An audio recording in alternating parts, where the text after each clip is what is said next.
Sa pool sa CCTV ang panghuhold up sa isang negosyanteng nagbebenta ng ginto sa May Kawayan, Bulacan. Sa video makikita ang pagharang ng isang motorsiklo sa puting kotse na sinasakyan ng biktima. Nasa likuran naman ang kotse na gamit ng kasamahan ng holdupper.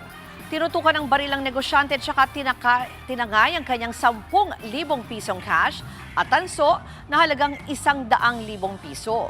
Sa isinagawang backtracking at hot pursuit operations, naaresto ang isa sa mga suspect sa Valenzuela City.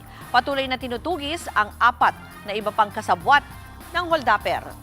Simulan namin kasi nire-renta nga nila yung mga plate number na nakuha ng CCTV. O sinundan natin at LTO verification tayo. So, nasundan natin na nandun nga sa kasi kinausap natin yung legitimate na may-ari. Pinasok pa doon sa renting company, yung isang getaway vehicle.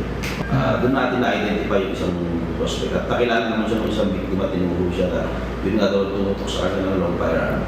Mga kapatid, Ruth Cabalco, para sa mabilis na pasada ng mga balitang dapat niyong malaman, mag-follow at mag-subscribe sa social media pages ng News 5.